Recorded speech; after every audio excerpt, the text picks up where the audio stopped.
আমার বসের কাছে জমা দিতে হবে, না তো বস আমাকে খুন করে ফেলবে। আপনারা না আসলে কথাটা বোঝেন না। মানে আমি আপনাকে পরে ফোন দিচ্ছি।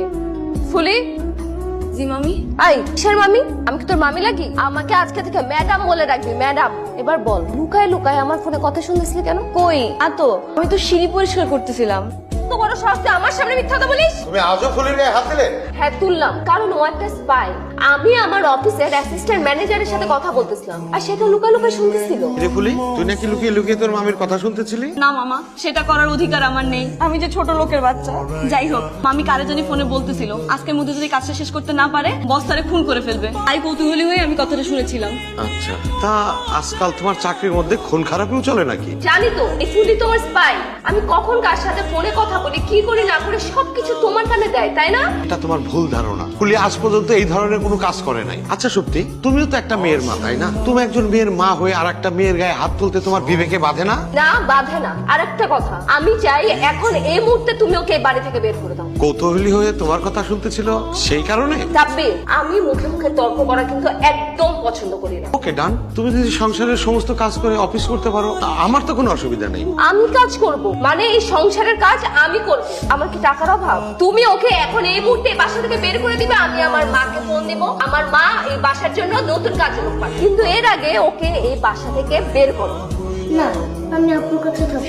কি আপু? হ্যাঁ। বাহ, ভালোই তো চলতেছে। এই গেও ভুট্টার জন্য তো আমি আমার মেয়েকে কোনো স্ট্যাটাসও শেখাতে পারবো না, আবার আপু বলে। এটাই বিবেক বোধ, বুঝছো? ও তো তোমার সংসারের সব কাজই করে দেয়। যেমন তার স্ট্যাটাসও দেয়। চুক্তি, কথায় কথায় তুমি আমাকে ইনসাল্ট করতে পারো না। তুমি ভুলে যেও না, সেদিন যদি এই গেয় ভূতটা তোমাকে বিয়ে না করতো, আজ তুমি সমাজে মুখ দেখাতে পারতে না, উষার মতো একটা লক্ষ্মী মেয়ের মা হতে পারতে না। তুমি আমাকে এত বড় কথা বললা কাজের লোকের সামনে? কেন বলবো না? ভুলে গেছো সেদিন তোমাকে যে লোকটা বিয়ে করতে এসেছিল, তার আগের বউয়ের করা মামলায় তাকে পুলিশ ধরে নিয়ে গেল। সেদিন যদি আমি তোমাকে দয়া দেখিয়ে বিয়ে না করতাম, তুমি এবং তোমার পরিবারের মুখ সেদিন কোথায় থাকতো? তারপরও তুমি কথায় কথায় আমাকে ইনসাল্ট করো। মামা, আমি আজই বাড়ি চলে যাব। আমি চাই না আমার জন্য আপনার পরিবারে কোনো অশান্তি আসুক। এই দাঁড়াও, এত বড় সাহস? পুলিশ সাথে থেকে থেকে এত বড় সাহস হচ্ছে, তাই না? আমার মেয়ের গায়ে যদি হাত উঠে, এই হাত আমি ভেঙে ফেলবো। আর ফুলিকে তুমি সহ্য করতে পারতেছো না, কারণ ফুলি আমার আত্মীয়। ঠিক আছে, ফুলি চলে যাবে, তবে আরেকটা কথা শোনো, তুমি এবং তোমার নতুন কাজের মেয়ে দ্বারা আমার মেয়ের যদি কোনো অযত্ন হয়, কৈফিয়ত কিন্তু তোমাকেই দিতে হবে। কি হয়েছে বলুন তো সাব্বির সাহেব? আমার এই অফিসে জয়েন করার পরে আজকে প্রথম আপনি লেট করলেন। স্যার, মেয়েটা বায়না ধরেছে একটা লাল ঘুড়ি কিনে দিতে হবে, তাই অফিসে আসার সময় রাস্তায় একটু খোঁজ নিচ্ছিলাম। ও আচ্ছা, এক কাজ করুন, ফাইলটা একটু চেক করে 1 ঘন্টার ভিতরে আপডেট করে নিয়ে আসুন। বাইরে থেকে কিছু রিকোয়ারমেন্ট আছে। ঠিক আছে স্যার, আমি ডেকে দিচ্ছি স্যার। আচ্ছা সাব্বির সাহেব, একটা অন্য প্রশ্ন জিজ্ঞেস করি, আপনার ওয়াইফের